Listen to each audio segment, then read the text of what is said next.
उत्तर में क्या हो जाएगा? लिख लिया आप लोग? प्रश्न लिख लिए? Yes sir. थोड़ा सा भाषा लिखना पड़ेगा हम लोग को। लिखेंगे, ये फिगर आपको बनाना पड़ेगा।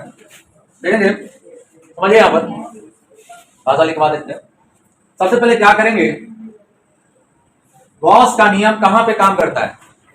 तो गॉस का नियम काम करता है बंद आकृति में आवेश हो। तो हमने क्या किया है समझते हैं, हमने एक पॉइंट ओ लिया है, एक पॉइंट ओ है, एक बिंदु ओ है, और इस बिंदु ओ पर एक आवेश रख दिया है Q। एक बिंदु O पर आवेश रख दिया है Q, और इस आवेश को मैं मान के चल रहा हूं कि कैसा आवेश है? धन आवेश है। और इस आवेश Q को क्या कर दिया है कि एक गॉसीय सतह, माने गॉसीय सतह कैसा सतह? बंद सतह। क्योंकि गॉस का नियम किस पर काम करता है? बंद आकृति पर। तो हम इसको बंद करेंगे, और सबसे अच्छा बंद करने के लिए क्या है आपके पास? गोला। गोला अगर से बंद करेंगे तो हमको गणितीय गणना क्या हो जाएगा? बहुत आसान हो जाएगा। हमको ये नहीं करा कि ऐसे हमको कोई निकालना है। तो अब इसको हम ऐसा कर लेते हैं कि इस जो बिंदु है वो उसको केंद्र मान लेते हैं, और केंद्र मान करके एक जो है एक गॉसीय सरफेस जो है, एक गॉसीय सतह, जिसको हम लोग क्या बोलेंगे? गोला जो बनाएंगे उसको कौन सा सतह बनेंगे? इसको बोलेंगे गॉसीय सतह। एक जो है हमने क्या कर लिया है, एक गॉसीय सतह, गॉसीय सतह खींचा। तो एक क्या हुआ इसमें, एक बिंदु आवेश Q को बिंदु O पर रखा गया है, और इसे केंद्र मान करके स्मॉल r त्रिज्या का एक गोलाकार गॉसीय सतह खींचा। तो जो आपने क्या बोला, जो मैंने बनाया उसको भाषा में क्या करना होगा? लिखना पड़ेगा। बहुत सारे बच्चे करते क्या है कि इसको रटने का प्रयास करते हैं। माना कि बिंदु O है, इस पर एक Q आवेश रखा गया है, इसमें r त्रिज्या का, रट रहा है। रटने की आवश्यकता नहीं है, जो दिखेगा वो लिखेगा। आप स्टूडेंट हो तो स्टूडेंट की तरह ही लिखोगे, थोड़ा सा टूटा फूटा लिखोगे, है ना। अब मेरी तरह सोचोगे पूरा एनालाइज करके लिखे तो थोड़ा सा नहीं हो पाएगा। तो आप अगर टूटा फूटा लिखोगे तो आपको जो क्वेश्चन चेक करने वाले बच्चे ने अपने से कोशिश किया है, आप पूरा एक अरेंजमेंट से लिखोगे तो उसको डाउट होगा कहीं हो ना हो, कहीं से छाप दिया। तो छापा हुआ चीज दूर से दिख जाता है। तुम छाप करके लिख रहे हो, खुद से लिख रहे हो, हम खुद पकड़ लेंगे। क्योंकि जब तुम अपने से सिंपल लिखो तो हमको समझ में आए, हम समझ जाएंगे कि नहीं तुमने जो है इसको अपने से याद करके लिखे हो। और छापोगे तो गेस पेपर या नोट्स में क्या होता है, एक स्टेप यहाँ, फिर 4 लाइन छोड़ दिया, फिर 4 लाइन के बाद तो इतनी को मैं आंसर दिया था, कहता अरे तन्नी को आंसर हो, यही याद करो। लेकिन वो याद नहीं होगा, रटाएगा, है ना। हमें बार बार कहता हूं, रटने से आप मैथमेटिक्स रट नहीं सकते हो। तो इसलिए आप जो भी मैंने बोला या बनाया उसको पेन से क्या कर देंगे? लिख देंगे। यही तो लॉन्ग है ना। हर चीज आपको लिखना पड़ेगा, या लॉन्ग है तो लिखेंगे। देखिए, माना कि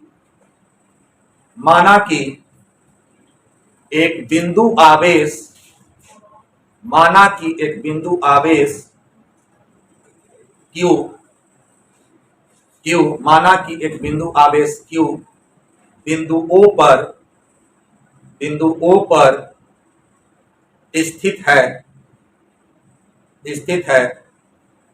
इसे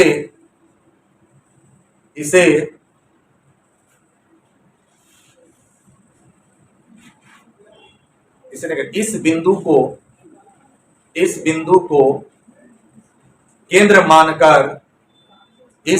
को केंद्र मानकर स्मॉल r त्रिज्या का गोलाकार गॉसीय सतह खींचा।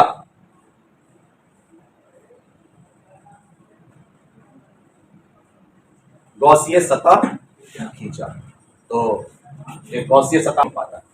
इतना चीज है।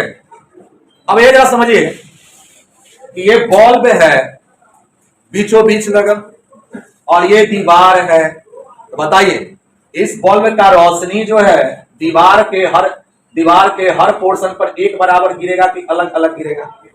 एक बराबर गिरेगा। सिमेट्री से, है ना, समीपता से बोलते हैं, सिमेट्री से बोलते हैं। तो आपको क्या लग रहा है, अगर यहाँ पर चार्ज है तो यहाँ पर इसका प्रभाव क्या होगा, एक बराबर होगा, है ना। अगर यहाँ पर ई होगा तो यहाँ पर भी होगा, यहाँ पर ही होगा, यहाँ पर ही होगा।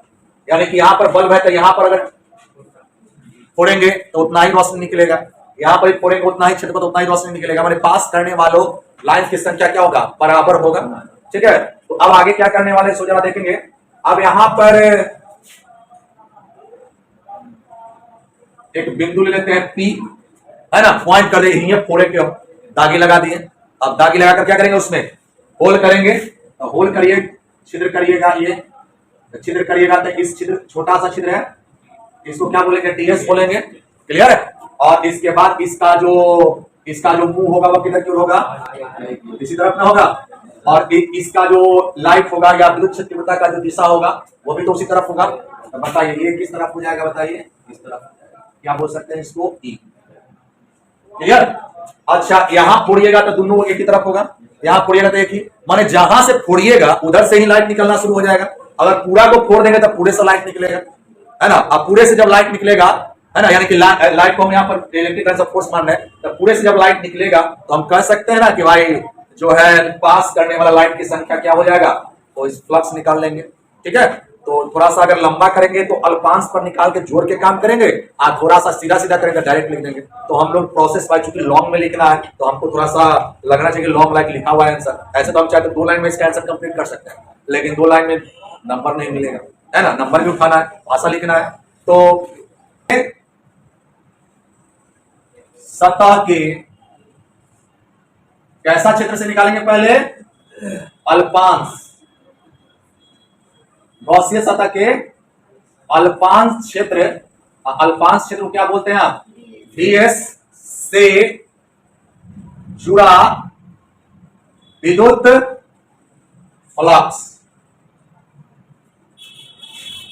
तो गॉसियन सतह के अल्पांश क्षेत्र से जुड़ा विद्युत फ्लक्स, तो बताइए विद्युत फ्लक्स का फॉर्मूला क्या होता है, फाई बराबर ई एस कॉस थीटा। अगर आप देखिए थीटा दोनों के डायरेक्शन के बीच का एंगल होता है 0 डिग्री। अच्छा, छोटा सा एरिया ना है तो छोटा सा फ्लक्स, छोटा सा क्षेत्र तो छोटा सा फ्लक्स। आप बताइए यहाँ पर डी फाई बराबर क्या हो जाएगा, ई डी एस और कॉस 0। थीटा का मान कितना है, 0। कॉस 0 कितना होता है, 1 होता है। तो डी फाई बराबर क्या हो जाएगा, ई इंटू डी एस। इसको मान लेंगे समीकरण 1। क्लियर। लेकिन हमको छोटा का निकालना है कि पूरा का निकालना है, पूरा का निकालना है ना, क्योंकि पूरा सतह से। तो अब इस छोटा को बड़ा करने का टाइम हो जाएगा। अच्छा, इस पूरा को कौन सा सतह बोलते हैं, गॉसियन सतह, है ना। तो अब यहाँ पर सब कुछ वैसे लिखना है, केवल अल्पांश क्षेत्र क्या कर लेना है, हटा देना है। लेकिन क्या, गॉसियन सतह से जुड़ा कुल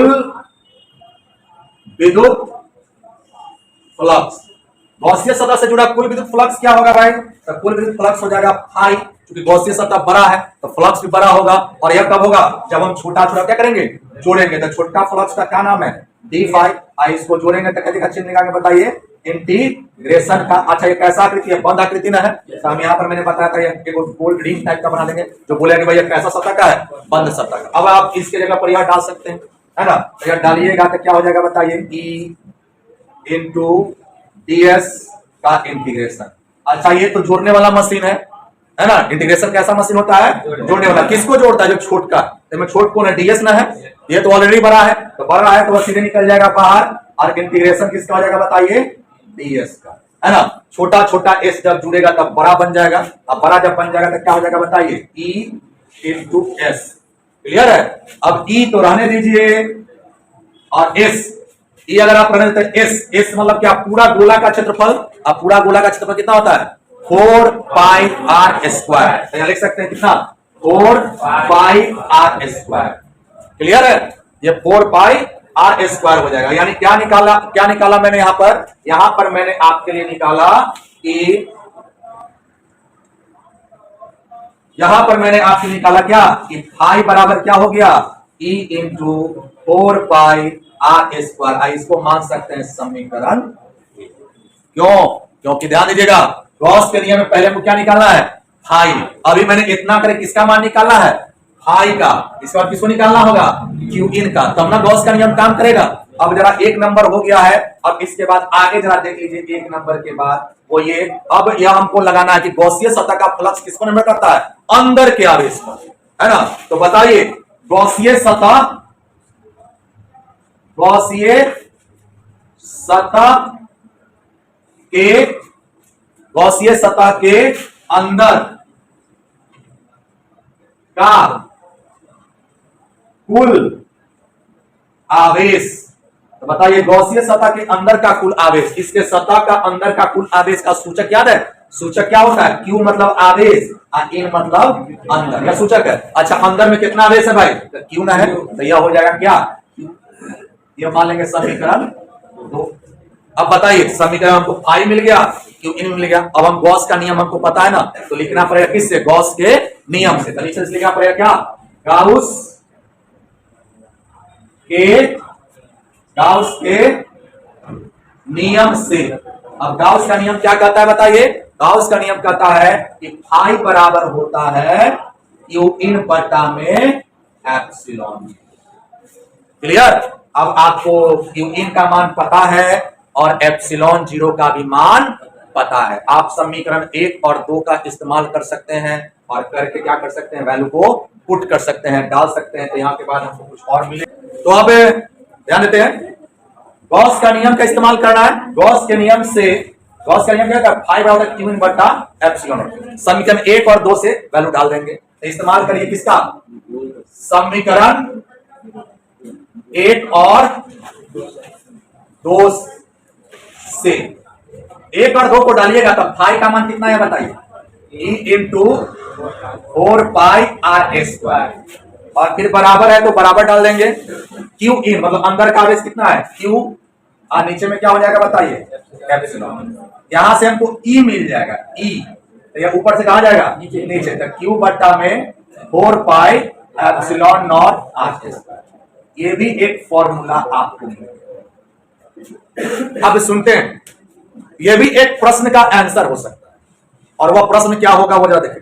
कहेगा गॉस के नियम से, प्रश्न क्या होगा, गॉस के नियम से बिंदु आवेश के कारण R दूरी पर विद्युत क्षेत्र तीव्रता का व्यंजक प्राप्त करें। तो देख रहे हैं बिंदु आवेश है, R दूरी है, और यह विद्युत क्षेत्र तीव्रता का फॉर्मूला है।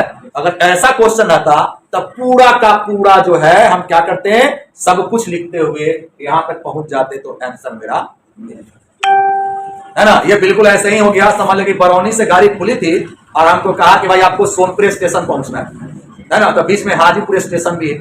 अगर आपको हाजीपुर स्टेशन पहुंचना है तो हाजीपुर पहुंचने के बाद उतर जाइए, देने करते हैं। लेकिन हमको, मेरा टारगेट विद्युत क्षेत्र तीव्रता निकालने का नहीं है, मेरा टारगेट क्या है, कूलाम का नियम निकालने का। तो अब तनका सानी हाजीपुर पहुंच गए, सोनपुर पहुंचना है, तो तनका सानी और हमको गाड़ी को आगे बढ़ाना पड़ेगा। क्या करते वो जरा देखिए। तो यह हमको मिल गया विद्युत क्षेत्र तीव्रता, कहां पर, इस, क्लियर है, किस बिंदु पर, P पर। अब आपको मैंने ये भी बात बता के रखा है कि विद्युत क्षेत्र तीव्रता का मतलब क्या होता है कि एक कूलाम पर लगने वाला बल, एक कूलाम पर लगने वाला बल का सूचक क्या होता है, E होता है, विद्युत क्षेत्र तीव्रता कहते हैं। अब हम यहाँ पर एक कूलाम नहीं रख करके एक Q0 कूलाम का रख लेते हैं।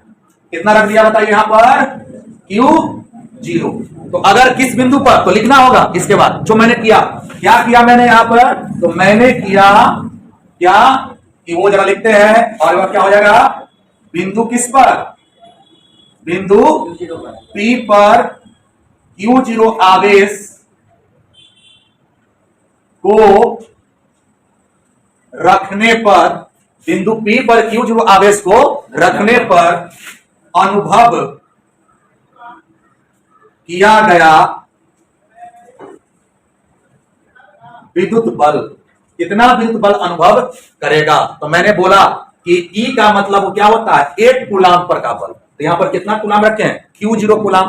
तो एक कूलाम पर E बल लग रहा है, तो Q0 कूलाम पर कितना लगेगा, तो Q0 से क्या कर देंगे, गुना कर देंगे। 1 रुपया में 10 आम मिल रहा है, तब 5 रुपया में कितना मिलेगा, तब 5 में 10 से मल्टीप्लाई कर देंगे, हमको पता चल जाएगा। और यही जो है Q0 इंटू E को हम लोग क्या बोल देंगे, ये हो जाएगा कौन सा बल, विद्युत बल।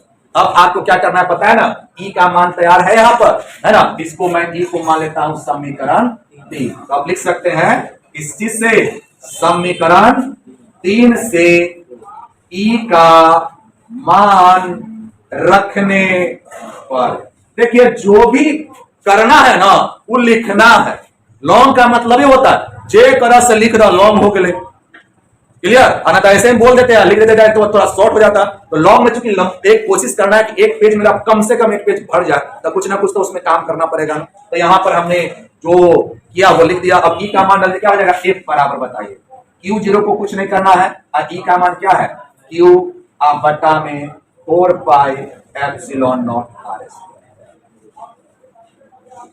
आपको कुछ कुछ याद आ रहा है, पहला आवेश दूसरा आवेश अब 4 pi epsilon not r square. यही ना कूलाम का जो है कूलाम बल का सूत्र है, यही ना कूलाम का नियम है। आ गया कूलाम का नियम, ठीक है। हमने पहला Q1 Q2 लिया था, लेकिन यहाँ पर पहला आवेश Q1 मतलब पहला आवेश, Q2 मतलब दूसरा आवेश। यहाँ पर पहला आवेश Q मान लो, दूसरा आवेश Q2 मान लो, दो आवेश हो गया। तो लिख देंगे लास्ट में एक लाइन बस खत्म हो जाएगा। यह क्या हो जाएगा, कूलाम का नियम है, और लिख देंगे सत्यापित हुआ।